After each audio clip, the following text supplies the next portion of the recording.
Hey everyone, welcome to Retire with Style. I'm Wade and I'm here with Alex. Hey Alex, good to have you on the show, fellow Oh, thank you. Thank you, host, Wade. Thank co-host you of for the having me.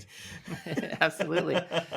And today we're going to do a mini arc within an arc. We're going to start talking about variable annuities, and we both started talking. At first it was just going to be one episode, but I think there's so much content that we can probably have two episodes on variable annuities. So we'll get started with it, see how far we get along, and then as needed, pick up in a second episode on this. So think of this as part one of variable annuities. Are you excited, Alex? Hey, twice as nice. No, yeah, no, most definitely. We're going through it, and it's just we realize even the last few episodes, it's just such. It's just a big deal, just the naming conventions and just understanding the definitions that there. It takes time to just Yeah. digest that. It's like I'm sure you had no problem with this, Wade, but it's like taking like high school geometry or something, and you're just learning isosceles and all these sort of terms, and you almost need to learn the terms first before you can begin to apply them in calculations and the like. And I think there's a little scaffolding that we need to put in here as opposed to just creating a deluge of information, right?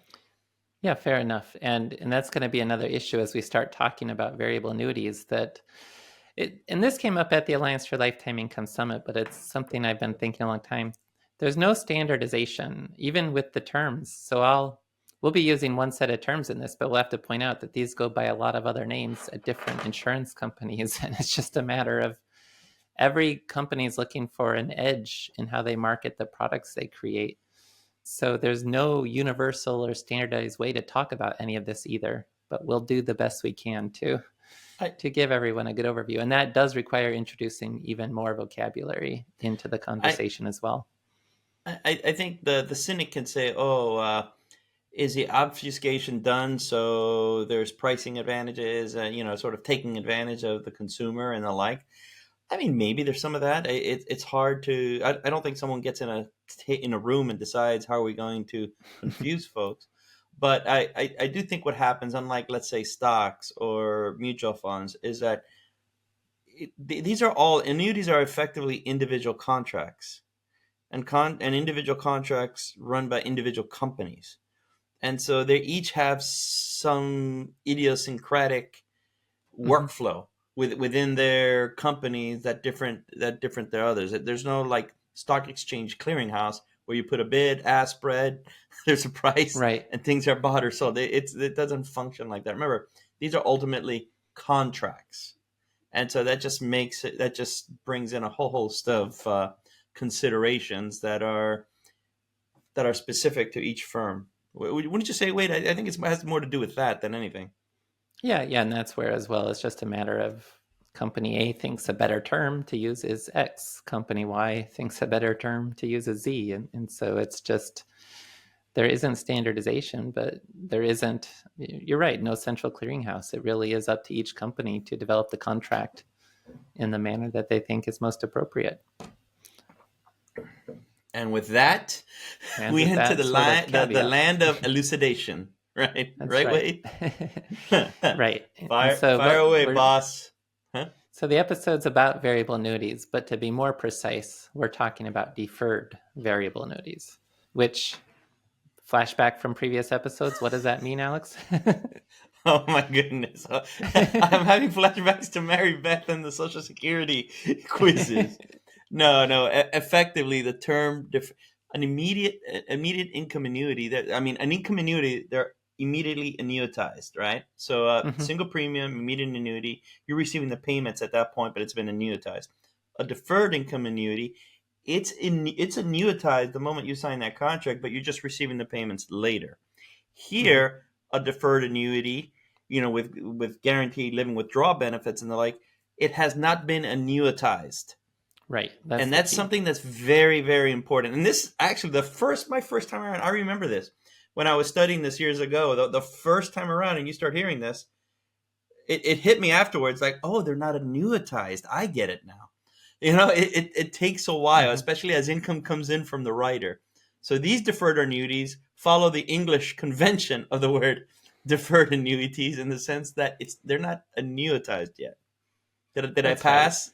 Did I pass Yes, you Wade? got it. You got it. And just as a note, there is something called an immediate variable annuity where you are annuitizing the contract, but they're so rare that we won't even really get into the discussion of them. And to be clear, what we are talking about is not immediate variable annuities, but deferred variable annuities, where the decision to annuitize the contract is being deferred to potentially never happen. But if you have a guaranteed lifetime income benefit that enters the settlement phase because you have spent down the underlying asset base, then you could think of that as when the contract is annuitized as well.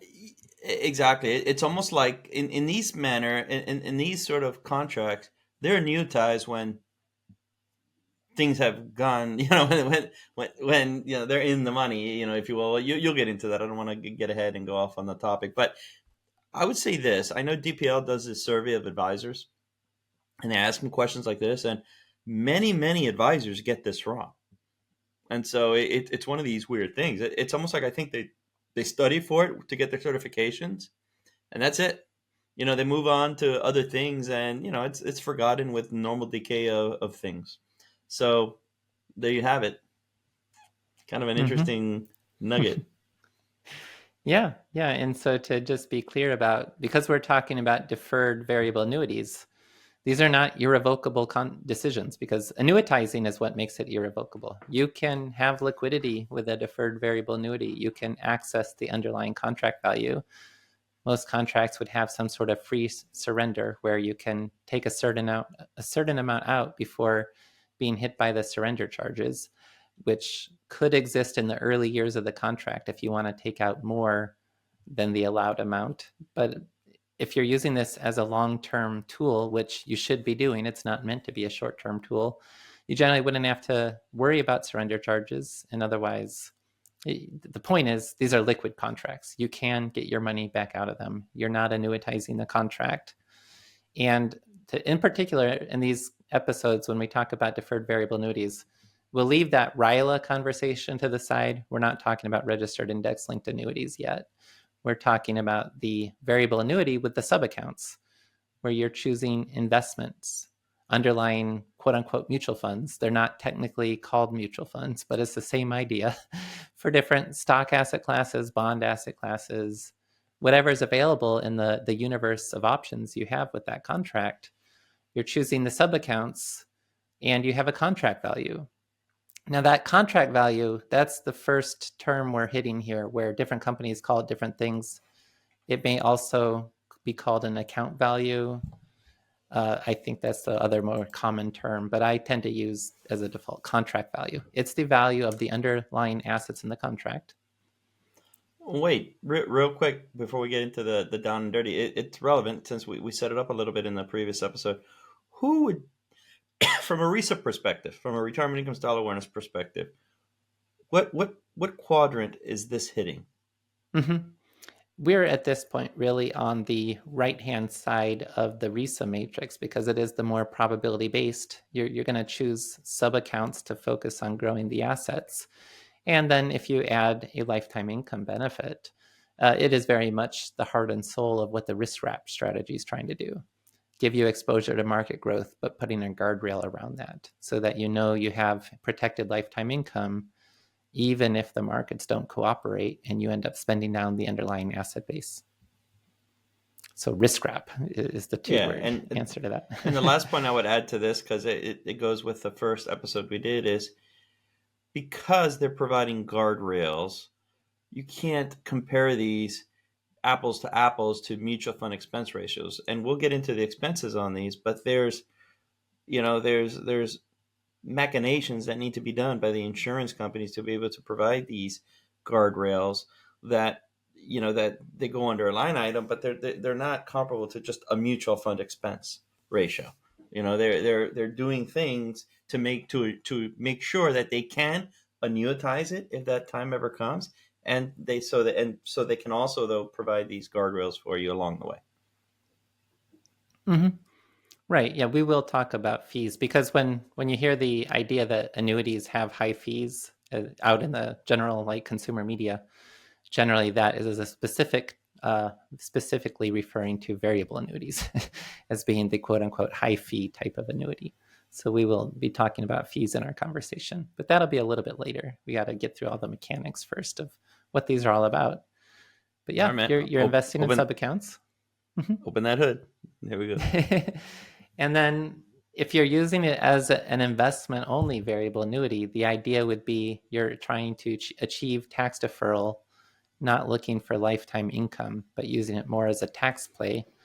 But we're going to be mostly focused on the case where you do choose from an optional guaranteed lifetime withdrawal benefit that is an optional rider that will have a fee or a charge as well, but that generates an allowed amount of income you're willing to, or distribution you're able to take each year. You can take up to that distribution amount, and by doing so, as you do that, if you ever deplete the underlying contract value, that triggers the guaranteed lifetime withdrawal benefit to enter a settlement phase where the insurance company will continue to provide that payment amount on an ongoing basis for the rest of the life of the annuitant and or annuitants, the individuals on whom the contract is defined in terms of their mortality.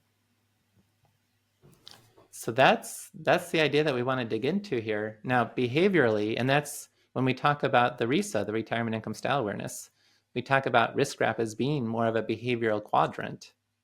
Because at the end of the day, you could achieve the same sort of outcome with a life-only income annuity and stocks. But behaviorally, it can be complicated to choose the life-only income annuity where you do make that irrevocable decision. You're exposed to the quote-unquote hit by a bus risk. And then with your investments being 100% stocks with what's left, that's also troubling for a lot of people, even though they can justify through the risk capacity of knowing they have this protected income from the income annuity. But behaviorally, life-only income annuities and stocks are rough. And so the deferred variable annuity with a guaranteed lifetime withdrawal benefit, which was really just developed in the 1990s, provides a behavioral way to get the same sort of outcome within one financial product. So that it's as a deferred variable annuity, you have the contract value. It's not an irreversible decision. You have technical liquidity. You can get the funds back. Now you, just like a brokerage account, if you've allocated these funds to provide a lifetime income, you may not have the true liquidity because this is earmarked for your future spending, but you do have the technical liquidity, just like in a brokerage account. And you're not sacrificing the asset with an irreversible decision. You still see the contract value as part of your statements in terms of what are the assets that you own. So it's no longer like with Social Security or an income annuity, you have this huge asset. It's just you don't see its value anywhere on any sort of financial statement. You can see the contract value of the variable annuity on your financial statements. If you with the protection, that may help you to feel more comfortable investing more aggressively. And also behaviorally, with the protection in place, not only might you invest more aggressively, but if it gives you the comfort to stay the course and not panic after a market downturn, that's an additional benefit as well. Wait, quick question here. And I'm going to go with a guarantee supports aggressive investing because I've heard you speak about it a bit. I think you've even referenced Moshe here a little bit. But some folks, it's weird, but do you want these to go underwater quickly so you take advantage of the settlement period and annuitize it? Because let's say it supports aggressive investing.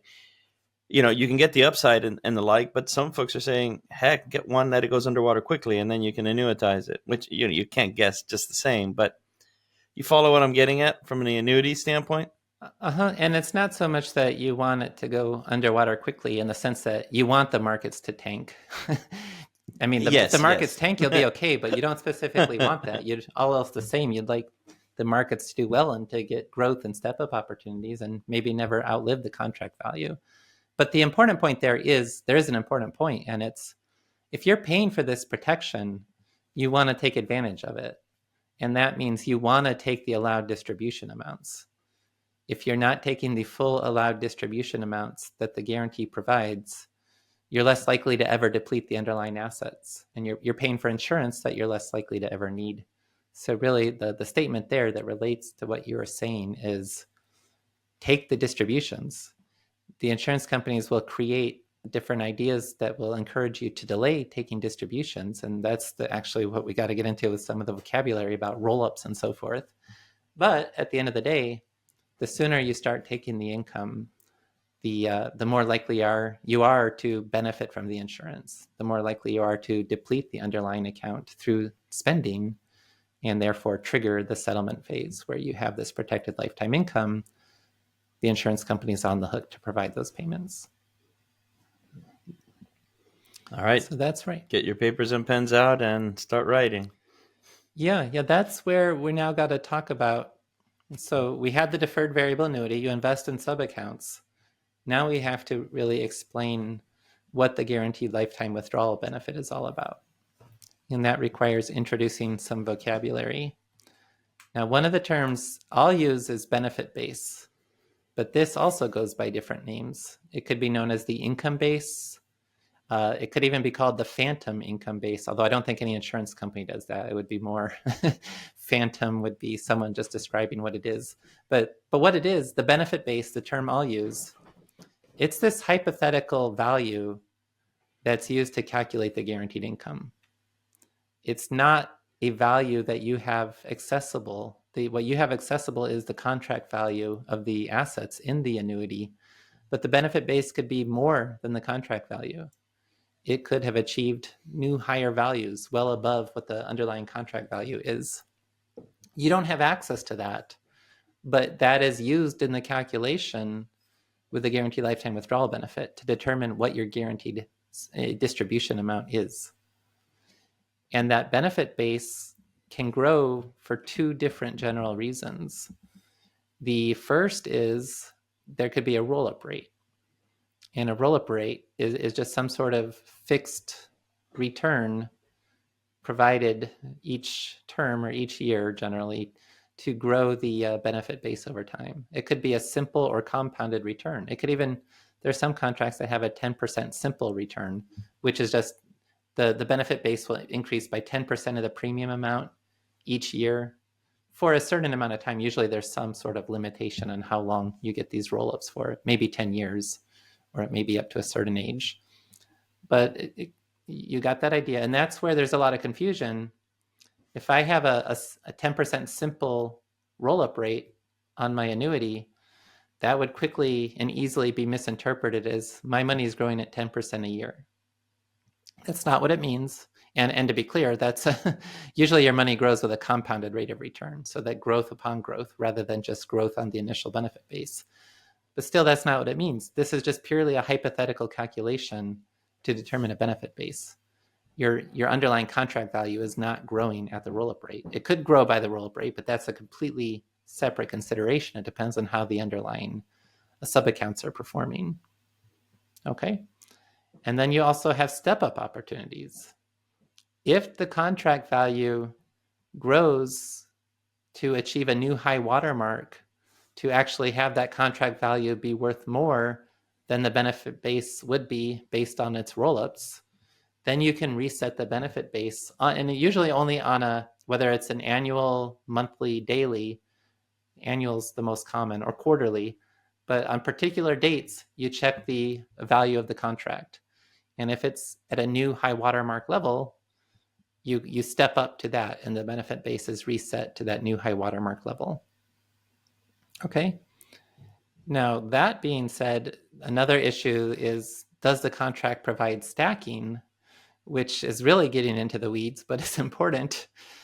If the contract has stacking and you achieve a new high watermark to step up the benefit base to a new high level, the roll-up rate then applies to that new level rather than continue and apply to the initial premium. If there's no stacking, even though you have a new high watermark, the roll-up rate continues to apply to the initial premium. So it may take a while for those roll-ups to catch up to that new high watermark again. All else being the same, stacking is a better thing than not having stacking because it gives you more opportunity for benefit-based growth.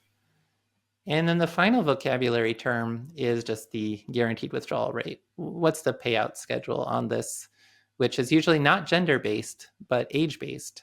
And it's usually within age ranges. So there may be one payout rate for ages 60 to 64, another payout rate for ages 65 to 69. and so on and so forth. And if you're close to one of those borders where there's a kick, an increase in the payout rate, that's one of the few scenarios where Moshe Milevsky suggests hold off, defer on the start of the income. Otherwise, generally the finding is start taking distributions as soon as possible. So that's the vocabulary. I think looks like your eyes are glazed over a little bit there, Alex. Did you No, get all no, that okay? no. I'm letting you speak. No, I mean, look, the reality is that I want to add color, but it's like, no, it'll ruin it more than help. So you're It's on a a roll. But I mean, if I'm looking at it, if there's anything to add since you said it, is just look at the interplay. If I'm telling the consumer something here, or the advisors even, look at the interplay between these, right? The anchor to all of this is the contract value, and then variability is introduced by the benefit base and the roll up base, from that standpoint, and then leads to step up opportunities and stacking. There's kind of an order of operations to these, and try to understand them like that. yeah, and the roll-up rate, if the contract has one, generally only applies during the phase before you start taking the lifetime distributions, the quote unquote deferral phase of the contract. It's a deferred annuity and it has a deferral phase. If you're waiting on taking distributions, the roll-up rate would apply then. The step-up opportunities generally apply both during the deferral period and the distribution period. It's just once you start taking the guaranteed distributions, it's harder and harder over time to have step ups to new high watermarks because the contract has to still grow in value net of your distributions and fees, which may happen in the early years of the distributions, but over time becomes a bigger and bigger challenge to continue. So the step ups would continue to increase the guaranteed income when they happen. So to your point about spending down the asset base, no, if the contract continues to grow in value, the insurance company may never be on the hook to pay you out of their pockets, but you could be getting step ups, which support more and more guaranteed income over time. Well, you're talking about guarantees now. So in terms of living benefits, how do the guarantees grow during the deferral period? Well, they grow by the roll up rate and or the step up. And actually, I mean, we're talking about if there's a contract that has a roll up rate, we're talking about how that works. There's a completely different way that this could work that doesn't have any roll up rate or benefit base. But I'll save that discussion when we talk about fixed index annuities, so we can talk about a different guaranteed lifetime withdrawal benefit there. For today's purposes, variable annuities would more commonly have roll-ups with step-up opportunities. Another key issue, though, that someone may have missed, and you're kind of saying this, but just to put it out in a specific question, how are guaranteed withdrawals determined? So they're determined by taking that payout rate factor, that age-based payout rate. If it's 4.5%, if it's 5%, if it's 6%, you take that and you multiply it by the benefit base. And that tells you how much you're allowed to take out and still preserve the guarantee. So you're spending your own money. You're spending from the contract value. But if you don't exceed the allowed distribution amount, you're preserving the guarantee so that if you ever did deplete the contract value, the guarantee kicks in and continues to pay that same promised amount. And that's what you're paying all those expenses for, ultimately, for the insurance company to manage that. And how does, and the flip side is, how does the insurance company manage those risks? Oh, that's a whole nother. I think you're looking at a slide summarizing what's coming ahead. I don't know if we want to jump all the way to that right now, but that's definitely a conversation that we'll have. No, well, we talked about it. We talked about it a little bit in the first episode, just in terms of how they have it in investments, and the insurance company has their own general account, if you will. Well, But you're right. that's fixed annuity. Yeah, that's fixed annuities. That's not variable annuities. There's no general account with these kind of variable annuities because it's more like a brokerage account. You're choosing sub-account investments on your own. But there are, when you have a guaranteed lifetime withdrawal benefit, that does create risk for the insurance company. And so we can have a whole discussion around how they look to manage that risk. Let's just hold off for a few minutes on that one. But I guess in terms of what else we might need to mention here, We've talked about how the roll-up rate's not a rate of return, a guaranteed rate of return. It just simply is used to calculate the value of the benefit base. We've talked about step-ups and stacking. We should probably mention, I keep using the term guaranteed lifetime withdrawal benefit. That's another potential vocabulary point where different insurance companies may call that something different.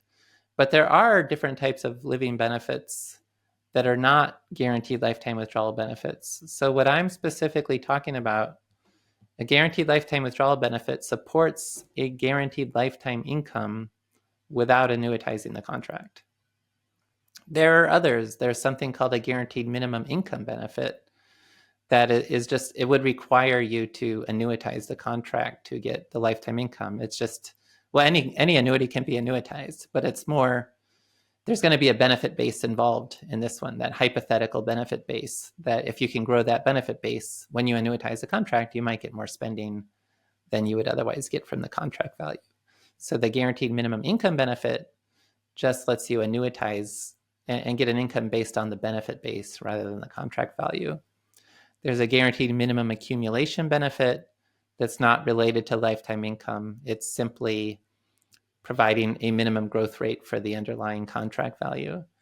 And then there's a guaranteed minimum withdrawal amount benefit that's not lifetime. It's simply allowing you to withdraw a certain amount from the contract, no matter how the market performs, whether it's ensuring that you at least get your premium back, or if there's a benefit base, at least getting the full amount of the benefit base back, but not necessarily a lifetime income. So to loop back around again, it's the guaranteed lifetime withdrawal benefit is what's supporting the lifetime income. Got you. And that age-based payout schedule is usually going to be lower than SPIAs or DIAs, the single premium immediate annuities or deferred income annuities. That's where the cost of liquidity and the ability for upside growth potential is reflected in the worst case market scenario. You're going to get less income. But are you comfortable accepting less income in the worst case scenario to have liquidity for the contract and the upside growth potential? And that's at the end kind of of the why day, you want to back into. It's kind of why you want to back into your essential expenses. Right. And funding the essential expenses would generally cost more with a variable annuity if you want to assume no step-ups happen. But if you get the step-ups, ultimately you can grow that guaranteed income over time. Another point we should discuss is, and Moshe Milevsky, I mean, he's done everything in retirement income, but he had a great article about insurance companies giving you the temperature in Celsius when all you understand is Fahrenheit. And what he meant by that is... Oh, he is Canadian. So he would get the Celsius, but I think he was writing that for the American audience that would only understand the Fahrenheit, right? But yes. What he was getting at is Fahrenheit is, what's the guaranteed income? How much am I going to get from this GLWB benefit? Celsius is, I obscure what that guaranteed income is because I don't tell you what it is directly. Instead, I hide it between, okay, we've got roll-up rates and we got withdrawal rates. I could create a huge roll-up rate and then just apply a low withdrawal rate to it, and you wouldn't necessarily get more guaranteed income out of the contract. But if you're just, the salient factor for you is the roll-up rate, and that's where if you're thinking, oh, I'm getting a 10% guaranteed return on my money, no, you're just getting a 10% roll-up rate. But then if I gave you a below typical withdrawal rate to apply to that, it's not more income. And just an example of that, suppose we're going to get a variable annuity. We're going to defer for 10 years. We'll put $100,000 into a variable annuity and we'll defer for 10 years and then we'll take income. We'll assume we didn't get any step-ups. We're just going to use the roll-up rate. Suppose contract A has a simple 10% roll-up rate, and at the age we're going to start distributions of I need to stop you right there, just because it's the simple versus compound. Mm-hmm. Yeah, simple is the roll-up rate only applies to the initial premium. You don't get the growth on growth. So in this case, a 10% simple roll-up rate on a $100,000 premium, every year the benefit base increases by $10,000. Whereas if that was 10% compounded, the benefit base would grow by $10,000 in the first year, but in the second year, it would be 10% of now $110,000 or $11,000. And then in the year after that, it's now 10% of $121,000 or like $12,100 and so on. You get a much faster growth over time with a compounded roll-up rate. Sorry, Okay. Wade, I just wanted to do that because I think sometimes it's easy to forget that. Mm-hmm. Yeah. So 10% simple, 10-year deferral, 4.5% distribution rate, that would provide me $9,000 of guaranteed income. But if I'm just focused on, the 10% roll-up rate, it may sound really great. Now compare that to another contract that, let's say, has a 6.5% compounded roll-up rate for 10 years. And then instead of a 4.5% withdrawal rate, it has a 5% withdrawal rate. Which do you think sounds better? 10% simple roll-up rate with 4.5% withdrawals, or a 6.5% compounded roll-up rate with a 5% withdrawal rate? Do you have a preference there, or Oh, you're asking really? me. Oh. Yeah, I mean this is the problem though. You've got to Well, do the calculation. yeah, I mean, quickly you see a 10, you see something with two digits, and you're like, wow, give me some of that. Must be But good. obviously, it's a loaded question.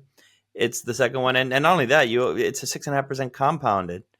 So even Mm-hmm. if the distributions maybe were the same level, it'd be interesting to see the math how that ends up being. Because the Yeah. compounded versus a 10% simple alone could put it over the top. But continue. Right.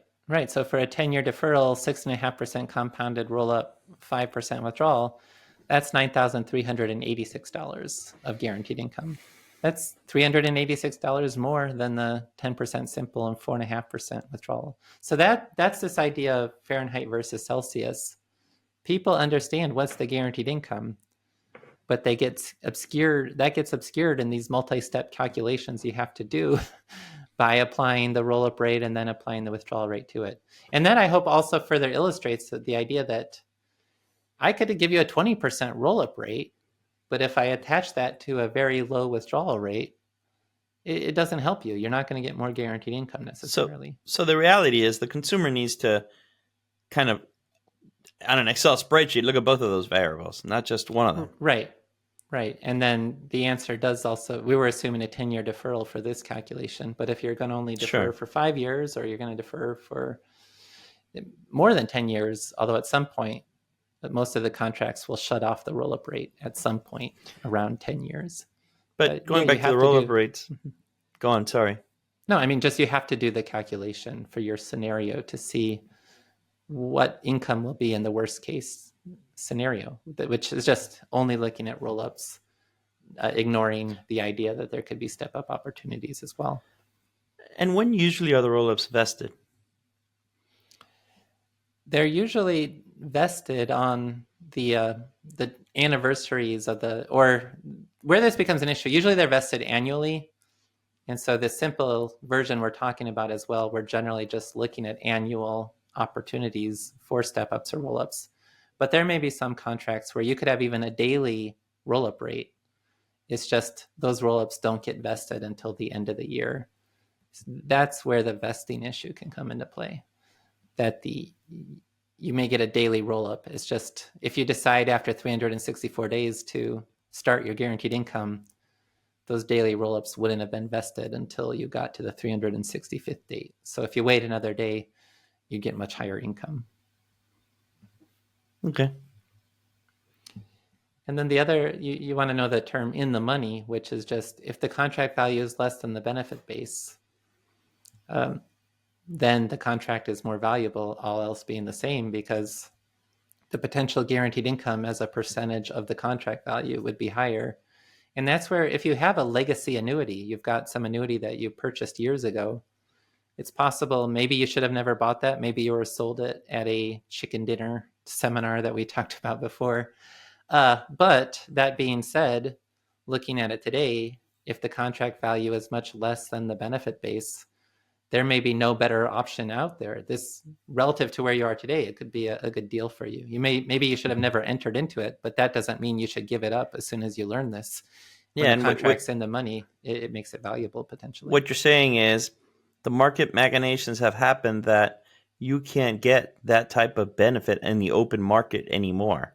Right. And you happen to, sure, you wouldn't have gotten it to begin with, but chance has worked in your favor and is giving you effectively a mispriced contract, right? If it was to be sold right now. Right, because the benefit base is higher. If I exchange Yeah. that contract value into a new annuity, I'd have to reset the whole process of building a benefit base. And given where I'm at with the benefit base on this contract being higher than the contract value, it may be from this point a decent deal. It's just This maybe is it an wasn't the important. best idea.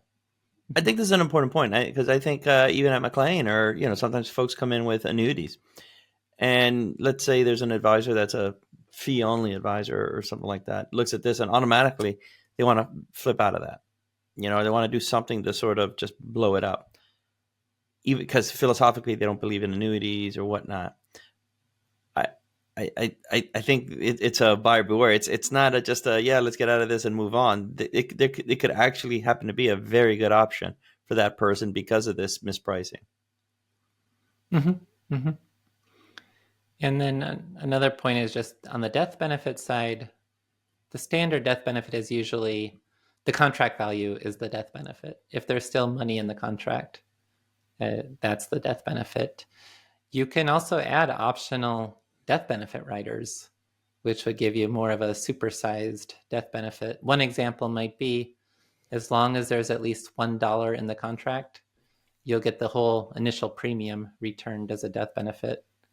So that can be an interesting option for someone who doesn't really need income, and maybe this is in a retirement account where there's going to be required minimum distributions. So you can fund those required minimum distributions, but still protect the initial value of that through this optional death benefit, as long as $1 remains in the contract. You just have to be careful because now the death benefits usually require money to remain in the contract. So you don't want to have an optional living benefit and an optional death benefit on the same contract, because with the optional living benefit, you only ever receive any true benefit if you deplete the contract value. But then that would sacrifice the death benefit. So they're not compatible with each other. And we didn't spend much time talking about death benefits, but just it's important to be aware that that's out there, and it's another potential use of a variable annuity when you don't need the income. Maybe you're not going to be eligible for getting a new life insurance policy, but you want something. So optional death benefits could be worth looking at in those types of scenarios as well. Okay, and wait, you had said it. I'll let you talk about it a little bit more because even myself, the language can get crazy. Like the roll up, stack on step ups. Just the alliteration alone is like whoa, kind of thing. And sort of, if you do get a step up, do the roll ups have to catch up to the step up, or are they stacked upon it? Can you just talk about that a little bit? You mentioned it earlier, but again, I think these are one of these dynamics that it just merits making it crystal Mm-hmm. clear as possible. Yeah, the stacking thing is interesting because I know of at least one company that has the stacking, but they don't even market it, even though it's such a great benefit. And so I was wondering, why don't they market this? Because it's, if you don't have stacking, the step ups and the roll ups are kept separate. So the roll ups continue on the initial premium for as long as until you turn on income, and then the step ups, if you got a new high water mark, you reset the benefit base to that level, but now the roll ups aren't doing anything until they catch up because Because they're they're still just below the benefit base. Remember, they're they're, below they're the taking benefit base. independent paths. I just wanted to. Yes, independent paths. Whereas if you do have stacking, what that means is if you got the step up, so your benefit base is higher than where the roll ups would have gotten it, now you reset and you start applying the roll ups to that new high watermark benefit base. So that can be valuable. It can support higher income depending on the sequence of returns experienced, but there's value there, all else being the same. Mm-hmm. Uh, and the other point to just mention in this episode as well. We have covered it, but to remind everyone, and this is often used as a quote unquote gotcha against the annuity, but that's not really what it is. You are spending your own money. You're spending on the contract value. And sometimes that's used to say, oh, the annuity doesn't do anything. You're just spending your own money. But no, you're paying for the protection that in the process of spending down your own money, it ever causes the account to deplete. If you're using the 4% rule and your account depletes, you're out of luck. You can't spend anything else. If you have the variable annuity and your account depletes, that's triggering, you paid for this insurance that triggers, okay, the guaranteed income that you had, the withdrawal rate times the benefit base, that spending amount continues. You continue to receive that payment for the rest of your life, even after spending down the contract value. So that's what's happening, and that's a valuable benefit. That's another point that I see, and this is what I see this sometimes where sort of the gotcha kind of thing, where someone comes in with actually a variable annuity with living benefits, and it's fine. It's actually a fine contract from the standpoint of insurance and the like. And someone's been paying, let's say, 15 years on this thing, and all of a sudden they change advisors for whatever reason, and the new advisor just says, "Hey, we're out of here. We're out of there. We're going to blow this up." And sometimes because they say, look how expensive this fee is. But they're not taking into account that, no, it's expensive because you've been paying insurance. And not only that, you've been paying for 15 years already. And then all of a sudden now in the moment of truth, you're going to, when it's getting closer to the moment of truth, you're going to just walk away. Mm-hmm. It's one of those that I find it always like I'm always remiss when something like that happens. Yeah, and that could be a sunk cost where it doesn't really matter that you've been paying for 15 years. But what does matter is if that contract is in the money, it could be negligent to sacrifice the contract because you just don't like variable annuities or whatever the case may be. That's where you have to be very careful when you're looking at these older contracts that someone may have and evaluating whether it's worthwhile to keep them. So wait, I just succumbed to the sunk cost fallacy. That's right. Yeah. But you did. I paid for it, damn it! I paid for it, damn it! I'm gonna come hell or high water. I'm gonna force the issue. But Alex, you did earlier in the episode mention about how does the insurance company manage the risks, and that's such a big topic that I think it could be a good cliffhanger. That maybe we'll not try to make this episode super lengthy, but we'll come back in the next episode and talk about the risk management, and then go through a series of questions and factors that to help summarize what we've been talking about. Things you want to know about the annuity contract, and if you're trying to understand how the variable annuity works, what all you want to make sure you do understand for that. And so we'll save that for a separate second episode on variable annuities. Does that sound good to you there? Do I have a choice? You're just along for the ride. Yeah, and this thing, I'm just happy to be here. No, most definitely. All right, everyone, we'll catch you next week, or as we say between Wade and I, in about 5 minutes. Yeah, right, part 2 on variable annuities coming up next week. Coming up. Thanks for listening.